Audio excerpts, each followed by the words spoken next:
PVP గారు మామూలుగా ఒక స్టార్ని హ్యాండిల్ చేయడమే చాలా కష్టం. వాళ్ళని ఒప్పించకుండా ఒప్పించడం అనేది చాలా ముఖ్యమైన విషయం.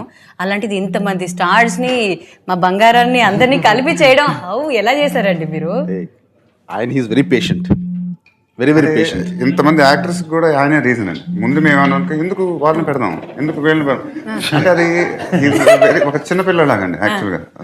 ఇప్పుడు సాంగ్లో కానీ ఏమన్నా ఇలా చేద్దాం, పెద్ద సెట్ వేద్దాం, విజువల్గా ఇలా ఉండాలి.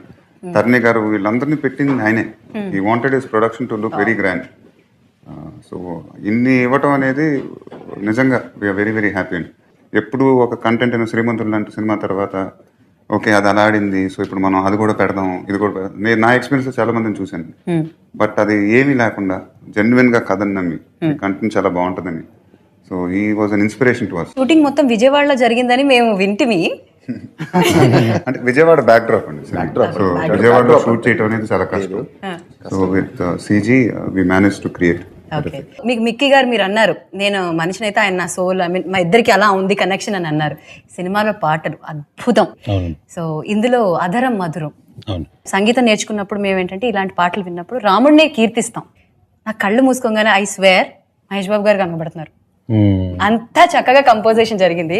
సో ఈ పాటలు అంటే మీరు ఎలా కంపోజ్ చేయమని చెప్పారు, ఎలా జరిగింది, అన్ని సింగిల్ టేక్ లో ఒకే టకటక అయిపోయాయా? అలా కాదండి, 1-2 సార్లు జరుగుతాయి కదండి. మామూలుగా చాలా టైం పట్టిందండి.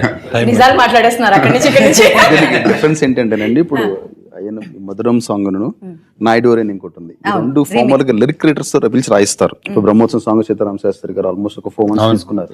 ఈ రెండు ఓల్డ్ బుక్స్ అక్కడ తీసుకొచ్చి దాంట్లోంచి నా బాగా గుర్తా నాయుడు మొత్తం పెద్ద పాట 2 పారాగ్రాఫ్లు షార్ట్ చేసి దాన్ని ట్యూన్ కింద కట్టించి అవి సర్క్యులేషన్ కూడా లేవు ఆ లిరిక్స్, అవన్నీ ఓల్డ్ లిరిక్స్ తీసుకొచ్చి ఆయన తీసుకొచ్చి అంతా కంప్లీట్లీ హిస్ విజన్. ఇలాంటి సినిమాలు వచ్చినప్పుడు చాలా డిఫరెంట్ గా అంటే ఒక కొత్త ఇంపాక్ట్ వదులుతోంది.